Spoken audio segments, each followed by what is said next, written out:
How in the world did the Raptors pull this off? Was it just rust for the Warriors? Can Paskal Siakam light it up like that again? The only question left is, say it with me, you win. Hey sports fans, Coach Nick here, and welcome to the B-Ball Breakdown live show podcast for tomorrow analysis of Game 1 of the Raptors versus the Warriors. And I am pleased to bring on the show Stefan of Heat Check. If you haven't seen Heat Check, you got to get over there. We did a little collaboration in the last round, and we're here again to talk. So, Stefan, how is it going over in your area of the world? I'm trying to go through it, just watch the game. Almost 6 o'clock here a.m. on my end, but, wow. I'm going through it. It's good. That's real dedication. Well, thank you so much for coming on and joining us. I'm excited to talk to you a little about what's going on because you have a unique perspective and a lot similar to how I look at the game. So I took a lot of notes. I got a lot of things to talk about, but let's throw it to you first. I'm kind of curious. And also, we got Jigglypuff on the YouTube comments being the moderator for us. Thank you again being out there. We also have everybody over on Periscope. So ask your questions. We'll get to them ASAP. But what was your first impression? Were you surprised at the result of the Raptors beating the Warriors relatively soundly? I was absolutely surprised. And as I look at my notes here, the first thing that jumps out is the transition points. Like the Warriors came in rested, they had like 9 days or whatnot, 8-9 days of rest. Meanwhile, Kawhi can barely walk. Just watching him is kind of painful. And to have that many transition points, I don't even have the numbers, the exact numbers, maybe if you have them. But just watching the game, it was like crazy. Yeah, it was definitely over. It was like 24 at some point with a lot of time left. So I haven't seen the Warriors play that poorly in transition defense in a long time. I mean, we had a moment where it was Livingston kind of jogging back, doesn't realize that Steph had picked up his man, and they leave Danny Green wide open in the corner for a three. And all those shots, wide open, and all those shots were really devastating. What I thought was interesting was that they had a 6-7 point lead for a lot of the game, and it felt like it should have been more. And finally, with about 4 minutes to go or 5 minutes when they got that 12-point lead, that's what it felt like more than anything. That's the lead they probably should have had for most of the game. So what do you think? You don't believe that there's a notion of rust after being off for so long the Warriors would have suffered through? Yeah, I just mentioned that before the stream. I kind of don't believe in the whole rest versus rust type of thing. You come in the game like either you're in rhythm or you're not.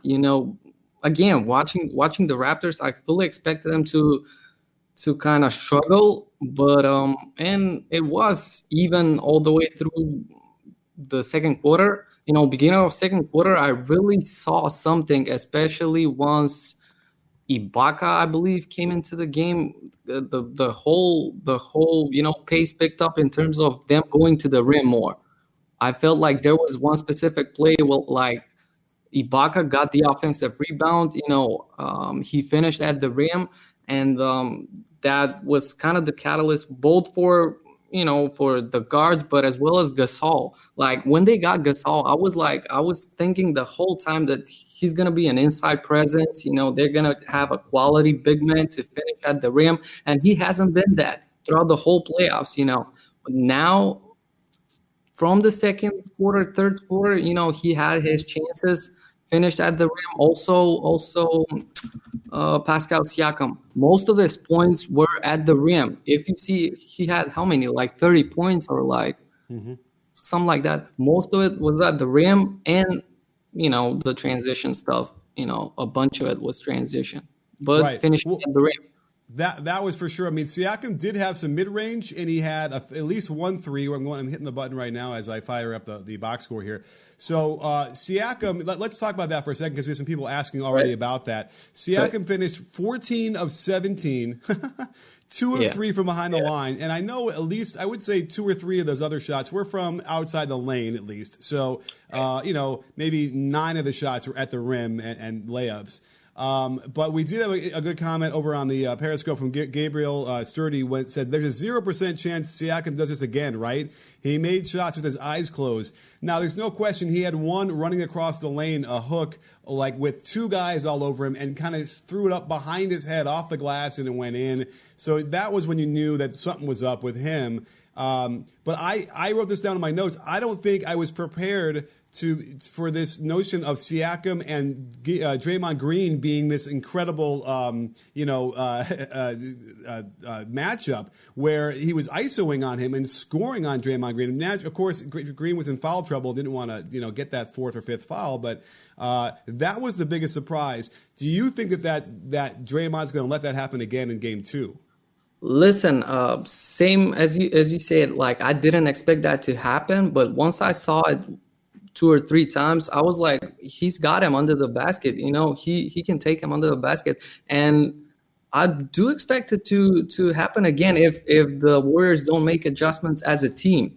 But in terms of what I saw one-on-one, like I think he has him.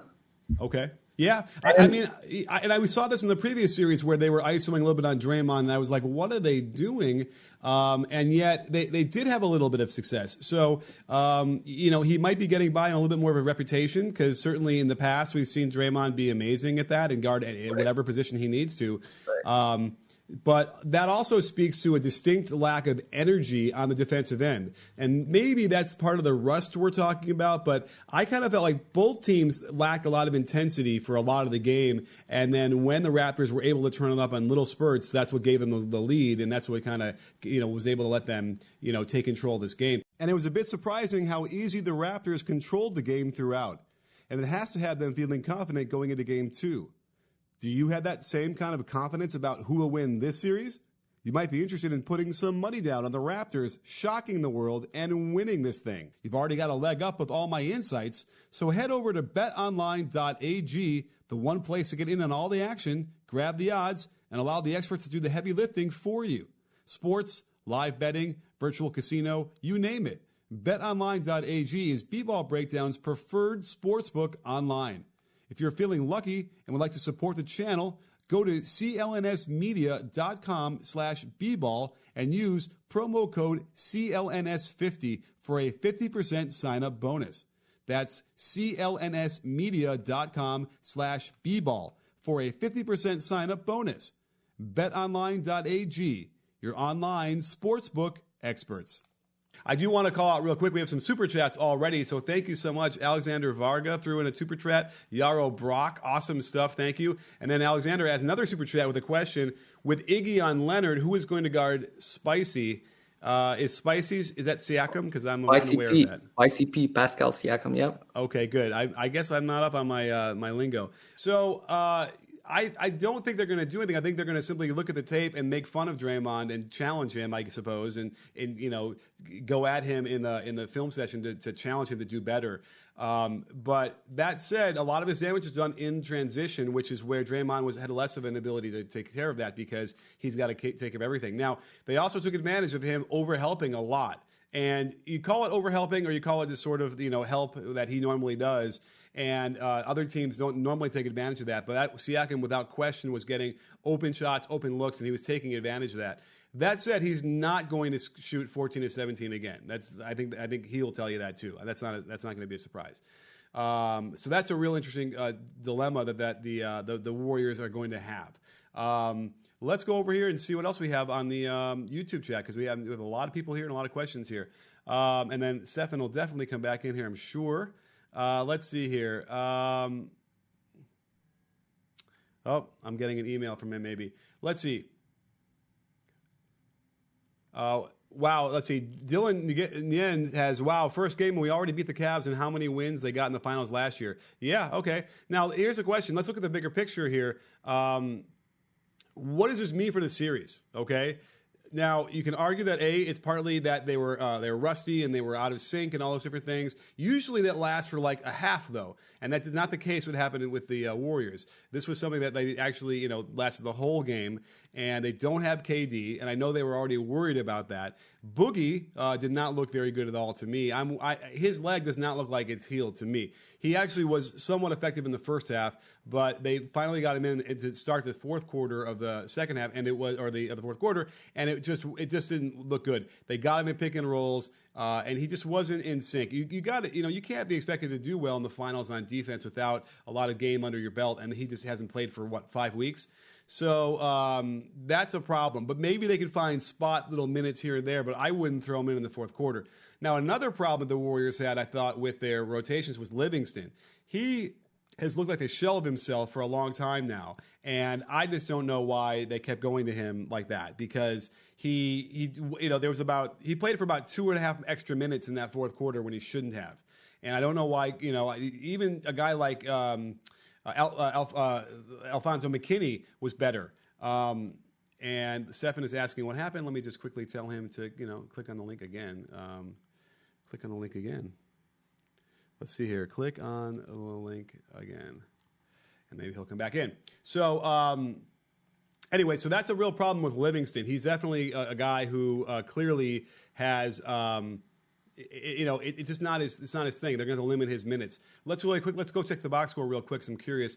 Livingston ended up playing 18 minutes. Not a lot, but he should have played 14 or 15. So now Danny Green was interesting because he got another extra run. He got his 30 minutes after being down to about 14 himself in the other series. And he did better, 3 for 7 from 3, which is basically his only job. And he looked okay. From a lot of that stretch. Norman Powell, very curiously, only got 5 minutes, and they gave Patrick McCaw 7 of those minutes. The first run that McCaw got, I don't think he played the 7 straight. He looked pretty good. He hit a shot, and he did some things, and he had an assist. But then he looked kind of bad after that. Did too much, got stuck under the basket, and Clay was able to defend him, and he threw the ball out of bounds. So that's another issue that is interesting. I suppose he might feel that McCaw is a guy who it won't be intimidated and kind of has a sense of what they're like for the Warriors. So he figured he'd trust him and give him some minutes. But I would like to see Norman Powell get out there and get a better run than that. But it didn't really matter when you have Siakam going off for 32. Now, Lowry was ineffective, pretty much on offense. They did a good job there. Now, that was with Klay Thompson guarding him originally. So that's what I was looking for in the start. It was how they wanted to all match up. And my notes I wrote down, we had Klay was on Lowry, and let's see here. What else was the matchups here? I thought I wrote it down. Draymond was on Gasol, and then Green was on Kawhi. Green was on Kawhi on the other end. Now, that's another interesting thing that Nick Nurse decided to go with, was they put Siakam on Bell. And again, Bell out of nowhere starting, right? And then they put Looney in to start the second half. So that is some interesting things that they're all doing. Now, they also went kind of deep in the rotations as well. So even though the Raptors starters all, Siakam got 40, Leonard got 43.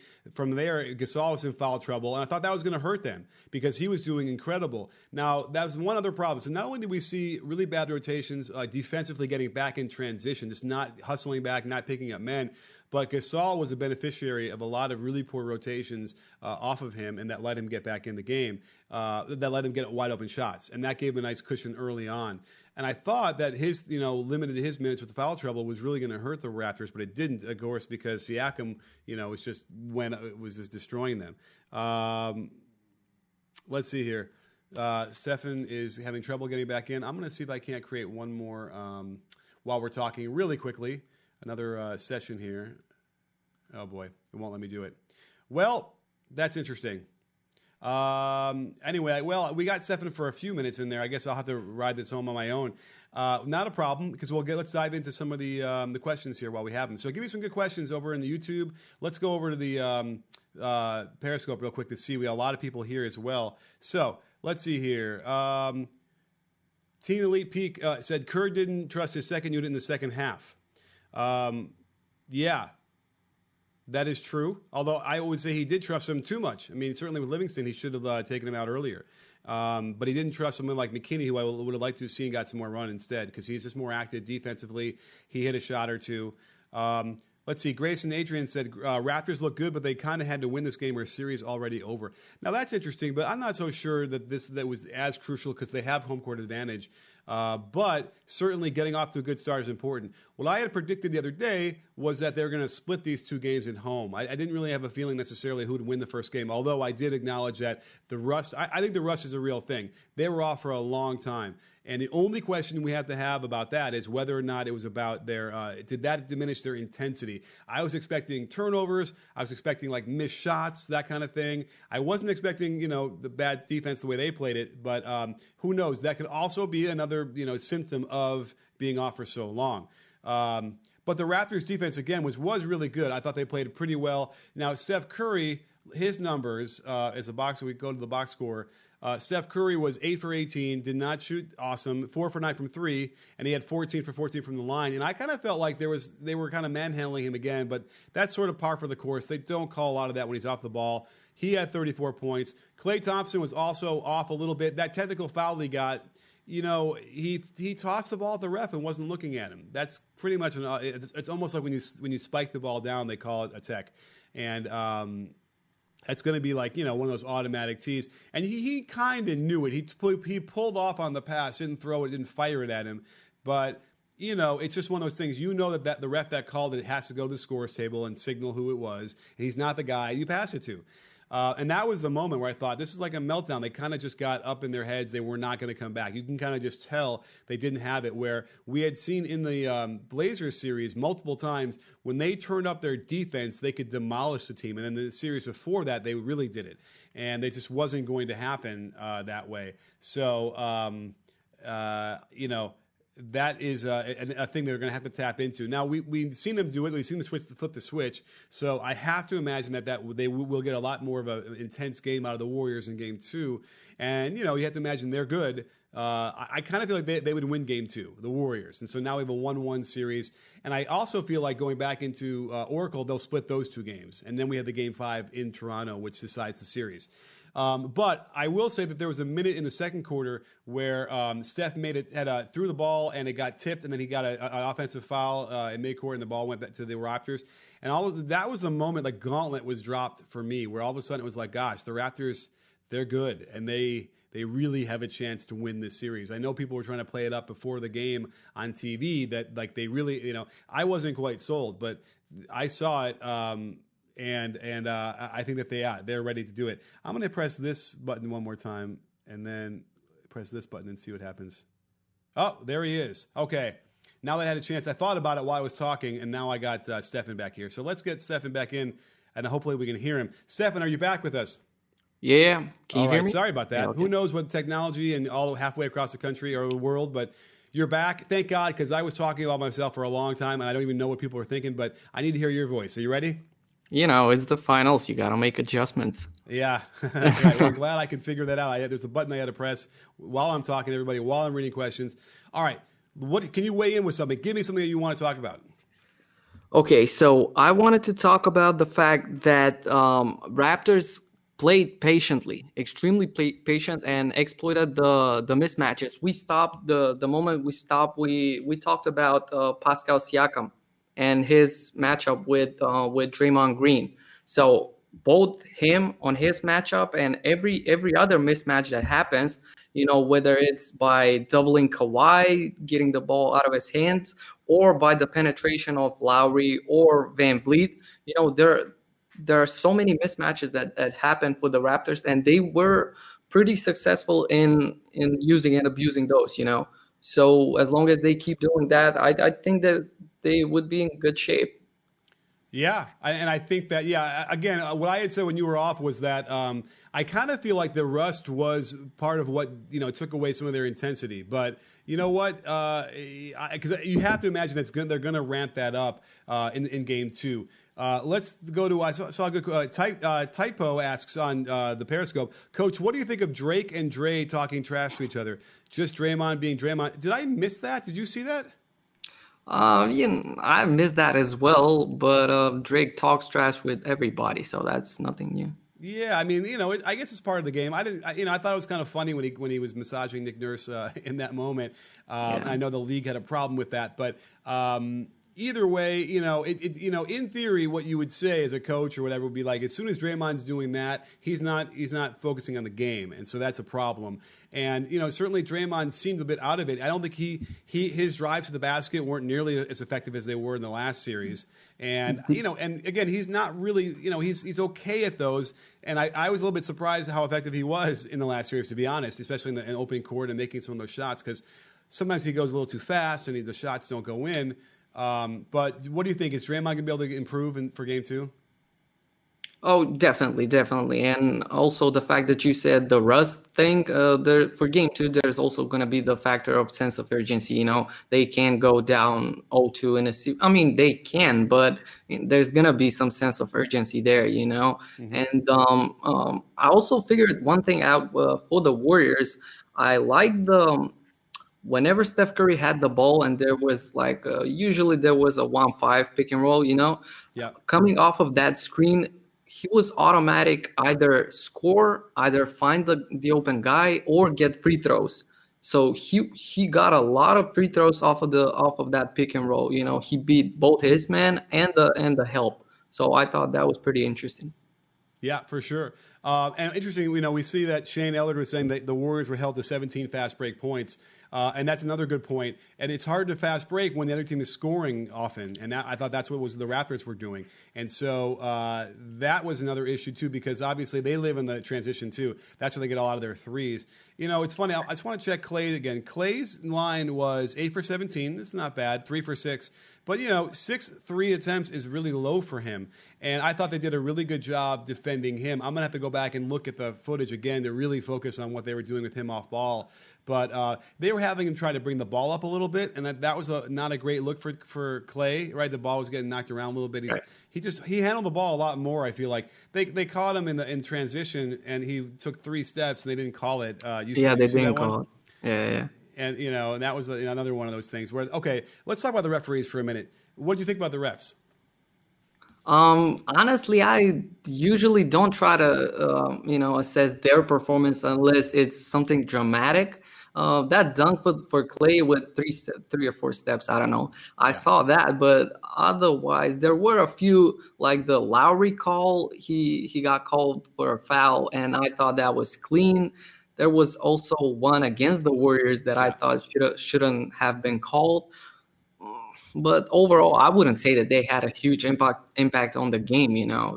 I thought that was pretty. Yeah, I mean, I think it wasn't bad. I mean, there was obviously the calls you mentioned, and there was like a Steph. People were asking if there was a Steph. He tried to take a charge, which it looked like a block to me. That was fine.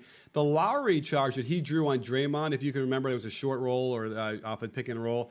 You thought that he was moving? Well, he got there, but the only part of the body that connected with Lowry was like his shin.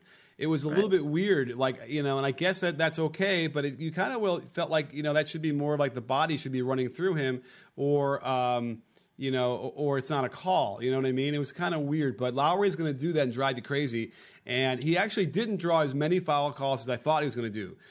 He's so good at that and getting into your body and then not flopping.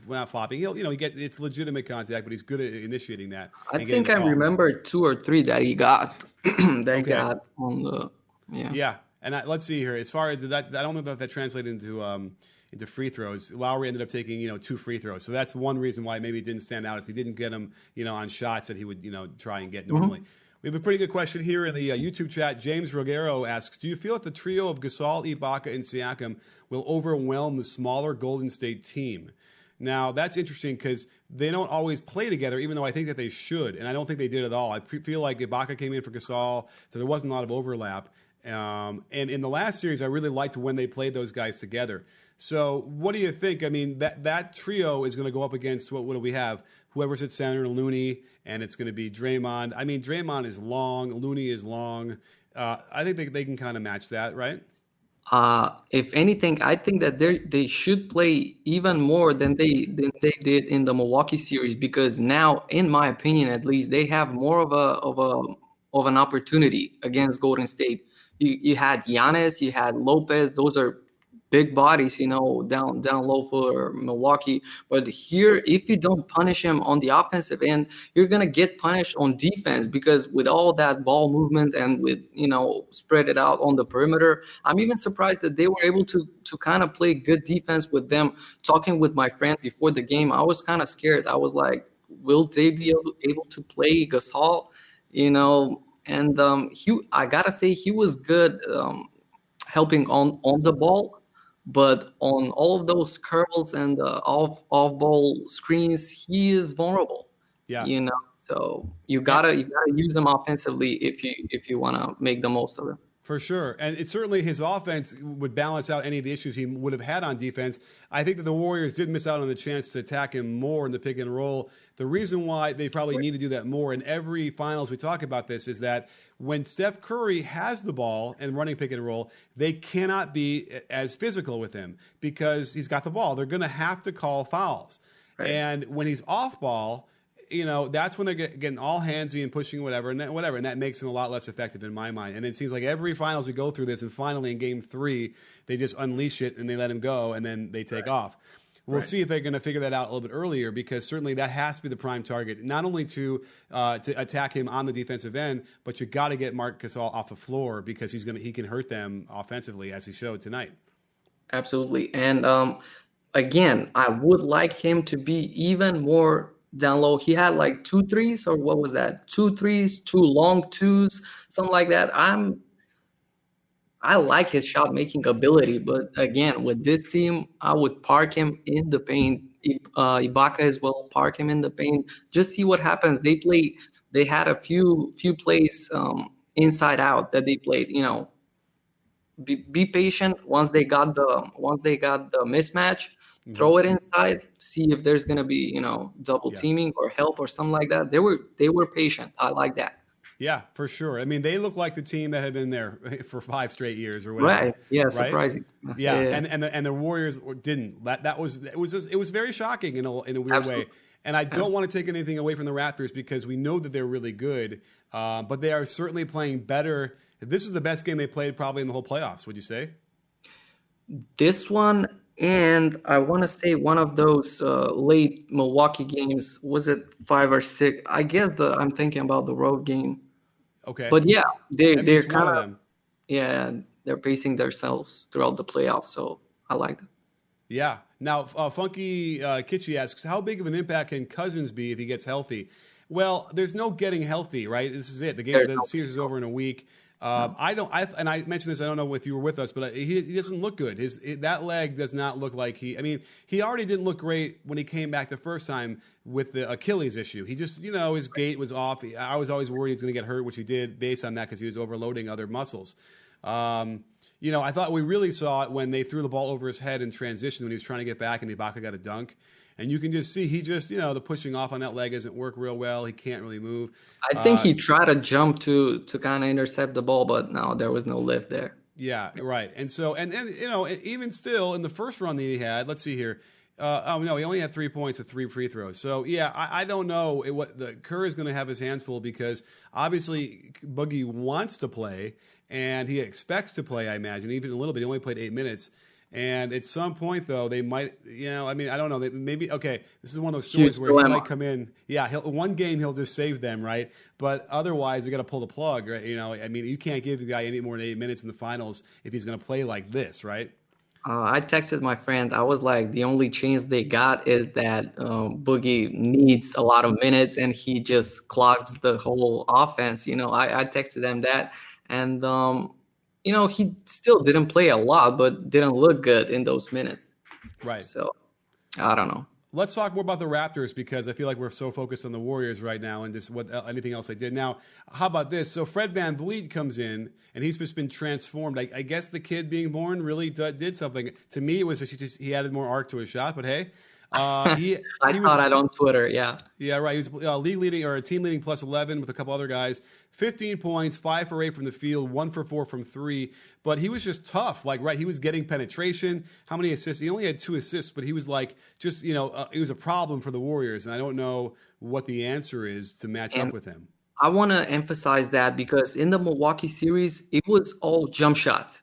And when the jump shot isn't going, like, it's game over. You're completely out of it. But here he was taking guys off the dribble. He had a switch a few times with Looney. He would just run, straight past him. Like, that's the type of stuff that we know the Raptors guards for. Just being aggressive. The Yeah, shot is gonna be there one game. It's not gonna be there the other game, but the aggressiveness has to be there. for sure. And I want to say one thing though, in on defense, he also kept that same aggression. I like the way he was attached to Steph, even though Steph had, I don't have the numbers in front of me. How much he had? Wait, who are we talking about? Steph, how many points? Oh, Steph Curry had 34. Even though, but like I liked seeing him, chase Steph off Yeah. of those screens and all over the court. I like seeing that. For sure, for sure. He's tough. He's a tough kid. He's gone through a lot to get there. He's not Yeah. going to back down. I like him guarding Steph for sure. We got a couple of super chats to shout out here. Thank you so much to Blue Diamond Gem, and he had a question: Is the Raptors, are they the team that Presti tried to make in OKC? I mean, I don't know exactly what that question first, only because I would have thought like what Presti was trying to do is with Russ and with Harden, like that would have been the team, I guess. But I suppose I don't know. Can you figure out that question? I guess they're talking about the either on selfishness, because in OKC towards the end of the games, it would be all Russ and KD. Okay. Like, they were my team, but like seeing Russ and KD in the fourth quarter, and basically whenever they wanted, just dribble, pull up, stuff like that. Mhm. Seeing how aggressive the Raptors have been both offensively and defensively. For sure. And then we have another super chat from Christopher Poe. Thank you so much again for being part of the conversation. Love the super chats. Thank you so much. Let's kind of quickly. Looks like we have some good questions here. We can kind of run down quickly. Coach Nick, is Pat McCaw the GOAT? No, but he's certainly. I have always liked his game, and it's exciting to see him. I want to see Alfonso McKinney get more run. I thought he did really nicely, and it's a nice story for him to get in there and make some plays. Can I say one thing just real quick? Yeah. Everybody is talking about Drake. What's he wearing? What is he doing? Who is he trash talking with? I want to see people talking about how Kawhi Leonard is basically limping, playing 2 gears, slower than he usually does, and he still does his thing. Wait, He I know. dropped. You saw him limping tonight? Oh yeah, for sure, for sure. Both limping and just being slow. If you run the tape back, you'll see All right, on that's weird. Okay, yeah, because I know the last two games against the Bucks, he looked healthy to me. He looked like he's moving well. But like I remember Iguodala pulled up, and by the way, we got to talk about that for a second. But I'm missing in my mind why I guess maybe I was quickly trying to jumping around during the game. I didn't see him I limping. saw you Okay, all right. Well, on Twitter. Yes, you were huh? all over the place. Yeah, Yeah, because when I'm tweeting, I get behind by 30 seconds. I got to I know, jump I know. back. Yeah, I Yeah, know. so in the middle, I might miss like the little in between stuff. So, you know what? And I guess it didn't matter because Siakam was scoring really well and filling that role that it didn't stand out as much to me. Because Kawhi did look, he did on some of his scores look good and is a problem for the Warriors defense. Let's see here. Do we have any good questions? I thought I saw one here. How about you? And by the way, grab if you see the in the comments, grab a question. Why did Lowry not score so much? Audrey Umal asks. Well, what do you think, Stefan? What do you think why Lowry I was sort of a I non-factor? can talk about this for like forever. With him, a lot of his games that are good, he makes an impact is not in the points department, and I kind of hate. I mean, not hate it, but I don't like that as much because I've always said that at some point, yeah, you're gonna set the right screen, you're gonna play good defense and stuff, but at some point to help your team, you gotta score. You gotta put your head down and go to the basket. And this was one of those games where he did a lot of things great, like a lot of things, but he just didn't score. And so I don't really know what to say. I'm kind of torn between. Right, and they have to be ecstatic if you're a Raptors fan because it felt like the only recipe for success for them would be that Lowry had to score well, Right. and and the fact that they could do this and then win. Now, does this remind you a little bit of the Brook Lopez game one against the Raptors, where he went off for like 28 points and the Milwaukee Bucks won that game? Do you have a feeling that that's, and by the way, then it kind of disappeared after that, or went back to his very normal self? Do you think that that could happen with Siakam? Oh, will that happen with Siakam? Well, again, most of Siakam's points to me, what I saw were in transition. Yeah, Yeah. he had a few jump shots that went in, but a lot of the points were in transition. So the problem for the Warriors wasn't, Siakam in specific or like whoever in specific, but it was them not getting back, not playing Warriors defense, not, just have the intensity that they usually have. And yeah, Steve Kerr is gonna say a few magic words in practice. He's gonna Yeah. get him ready. Yeah. Yeah, absolutely. We have, there's a good question here in the chat, although it doesn't say here. Oh, a couple people wanted to know, Drew Halfland and Nick Flynn wanted to know how I knew, oh no, they want to talk about Danny Green. Drew wants to know how I knew Danny Green would be so bad against the Bucks, but then also good against the Warriors. I would love to take credit for that, but I don't think I said that, as far as I know. Oh, I hope we're not frozen. Oh, never mind. We're frozen on my thing. Anyway, so I hope that. So if I did say that, then great. I guess I was smart. But I was so down on Danny Green that I wouldn't thought he was good at all. He wouldn't be good in this series. So, but he was fine. Again, if he hits what we say 4 for 7 from behind the arc, that's and he'll play. His defense will be fine if to good. If he can do that, it was 3 for 7. So that's okay. I would have said give Powell 5 of those minutes and let Danny Green play 25. But I'm sure at some point Nick Nurse was like, I can't touch this. I'm not going to move anybody because it was working well no matter what. And that's always the thing you got to worry about as a coach. You start to meddle too much, and you can disrupt stuff. So certainly, Danny Green isn't an X factor in my mind. Right? Because they can just bench him when they know it's not working and find someone like Norman Powell to come in. Norman Powell has really been great for them, off the bench. And I saw that during his explosion against the Bucks. I saw that during the season he was like, I don't remember the exact number, but really good percentage on threes, 39, I'm gonna say, during the season. So I was like, this is not by accident. I guess he's a nice shooter from three. Yeah, for sure. Matthew Horning says, Coach Nick, who's more important for the Raptors, Kyle Lowry or Paskal Siakam? Now, that's a really good question. Again, we just kind of mentioned that in the notion of I never would have thought that they could win a game in the finals with Lowry scoring less than 10 points. And, he did some good stuff, but usually they need that scoring. But you have Paskal Siakam, who really just overwhelmed them. I know a lot of it was in transition, but even in the half court, they went at Draymond in the beginning of the game, and it was bad. He missed 2 shots, and Draymond was like, "This is going to be easy for him." I thought they're going to have to go away from that.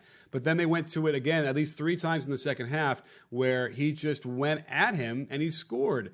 So Right. that to me is probably I might have to think. And then on both ends with Siakam playing defense, he blocked a shot so hard. It was on Draymond, right? I know he did a one-handed layup. Yeah. And I'm like, oh, so you know what? Siakam might be the guy, right? Who's going to ultimately decide which way this goes. I would have said that he's an X factor and Lowry is more important before this game, but after seeing all of this, I guess, yeah, Siakam is really, really important for the team. Yeah, and he's turning into that Scottie Pippen or whatever role you want to call him, right? And let's see, did he hit threes? He hit, he was 2 for 3 from 3. They were open. Now, that's the other thing is this is an interesting game to start, right? I think that almost every shot taken from both teams was a 3 the first quarter, or it seemed that way, right? And what was interesting to me was the opportunities and the looks for Golden State, for example, were mostly driven off of those curls for Thompson and Curry. So either they take the shot or you need to help off of them, and the ball starts moving and they find the open guy. But on the opposite end for Toronto, it was driven off of the either mismatch or like double teaming, and so Yeah. the ball starts moving. So for Toronto was off of the on ball man, and for Golden State was off of the off ball screens. So that was pretty interesting. Yeah, absolutely. That's a really great point, and a nice kind of dichotomy about how these guys are going to attack. and what they're going to change and what they're not going to change. But either way, a really surprising game, but a good game, an exciting game. I certainly am hoping this goes 6-7 games, right? I don't want the season to end, do you? I think after this first win for Toronto, we got 6 games. I said Warriors in 6. I think we got now at least 6. So let's see. Yeah, and I think it's going to play out. I mean, my prediction would be split in Toronto. And by the way, there's me saying Toronto to Gubalot, who says I can't say Toronto for some reason. And they're gonna. I think they're gonna split in the Oracle, and so we're gonna come back. And that game 5, will decide the series. It usually does, and it's gonna be in Toronto, which is gonna be interesting because certainly they'll get some extra bump for being at home. But you think the Warriors are still gonna win in 6 or 7? I said it before the game. I'm really rooting for Toronto, to be honest. I've said it all throughout even against Milwaukee. That was my team. So, right. But I think that they're gonna win in 6. Right. Well, how about last question? We can grab. Last couple of questions real quick that are pretty good in the YouTube comments. Tushar Daryanani asks, if KD returns, can the Warriors turn this around? Well, let me just say this about KD real quick, because my concern for him is he'd be rusty, and that might be a problem for them as far as and then he won't have the same kind of rhythm. So that could be a problem. And let's see, what else could be a problem? He won't be in shape. And if he's not in shape and he's rusty, all those other things, that might hurt them. So that'd be my concern, I think, mostly with Kevin Durant. He might not, it might be really tough to try and throw him in there in game 3. What do you think? I wanted to say that would be a different type of rust, and I'm 100% with that. He's going to be rusty coming off of injury. The conditioning is not going to be 100% there. The movement, I guess, is not going to be there. We're going to see something, I guess, not exactly like Cousins, but he's going to be pretty limited, and so he might disrupt the whole flow for the Warriors. But talking about that, it ain't like they had a really great flow in this game, so Right. We have another question here real quick. Let's see here. Danny Belizin asks, how did Freddie play such good defense on Steph in terms of technique, footwork, pick and roll? I mean, I watched a little bit of it. I tried to while I was doing it, but it was hard because I'm trying to watch everything. But I did see him, he was a bit physical down low when Steph was getting ready to cut around, and that always helps, and that will, as long as the referees will allow that, that'll help. But, and then I thought his footwork is really good around those screens. He's able to dart and slalom step like I talk about to get around, and then he doesn't stop. He's just got a lot of energy. And a lot of the defense is in the effort to me, so if you're an effort player, you're 50% of the job is done. That's why I like Danny Green. I kind of like Danny Green, and I feel like even with his shooting woes throughout the playoffs, he's been able to stay in the lineup because of his hard-nosed defense, Yeah, that is true. Although I wasn't liking his hard-nosed defense for a while there either, but he's got it in him, and he knows how to play that. Let's finish up here. We got another question here from Latino by Nature. You guys think this is the last season for Sean Livingston? His vision and hands have declined. I think it would be. It's clear, and I think everyone in Golden State is clear to them too. He's just not the same guy. He doesn't hit that weird jumper he's got with the same consistency. I mean, every once in a while he pulls out a great play, but it doesn't seem like he's not the same player. So what do you think? Is this going to be it for him? I guess so. Shameless plug. I made a video about that weird jumper of his, but I noticed that this season he's really he doesn't have that in him. The juice, he doesn't have the juice. And also Andre Iguodala talked about during the media availability or whatever that's called, talked about this being one of his last, if not the last season. He said he knows he's towards the end. He's at the very end of his career. That's talking about Iguodala, not Livingston, right? Yeah. I saw that, but then I thought I saw him say something else about he's got a couple more years he'd play, but yeah, Iguodala too. Now that's the other question we didn't really bring up as we wrap this up is Iguodala. It looked like he probably got a cramp. Perhaps he wasn't like completely incapacitated, but it looked like it was hurting him. Right? Is that what it looked like to you? Honestly, I didn't see this. Was there a Because specific at play? the very, very end, they kind of just showed a replay of him after he made a play. I think he scored, and then he was just sort of again. I missed the limping of Kawhi, and then you missed Yeah. missed the limping of Iguodala. Didn't look horribly serious, but when at that age, everything is serious. But throughout the whole game, I do feel like Iguodala makes his presence felt, and in this game, I didn't see that both Yeah. offensively and defensively. I don't know. Yeah, no, for sure. And then let's see, who's the better coach tonight? Tino K asks. I mean, I think Nick Nurse wins that one hands down. Hands down. The thing I would give a bad check mark for Steve Kerr would be leaving Livingston in too long, giving that second run to Boogie to start the fourth quarter. I thought they should have given him that run with 3 minutes to go in the third, where the game was still kind of close, and they could have hit him there and see how it went, and then get him. But once it gets into the fourth, and then he's going to not help you. That's just that. It's just, you're setting him up for failure. I don't think it was a good decision. Again, I don't know what can you do with a star like that. It's a problem. It's a problem for any coach. You feel like you have to get him in. He has to get some minutes, but like, here's Yeah. what happens. Yeah, and especially because you might have a problem on your hands if he doesn't play after he expects to play. Yeah. We've seen Boogie be a problem. I don't think he would do that in this situation because he's probably grateful just to be there. I would hope, but you never know, and it's certainly on his mind, I'm sure. So, all right, well let's see here. Let's wrap this up. I think this was a great show. Great having everybody there, and glad we got you back in here, Stefan, to finish out the second half strong. And let's do it again. What do you say? Can you stay up with us for another one? Oh, sure thing. Sure thing. Thanks for having me. Always available. Great talk, and I enjoy this. Awesome. Well, thank you so much for you coming on, Stefan. Thanks everybody on Periscope and YouTube for joining us. We'll see you on the podcast tomorrow too when I post it. So don't forget, sports fans, at B-Ball Breakdown, we're not a channel, we're a conversation. You in? You in? Are you in, Stefan? Sure thing. I'm in.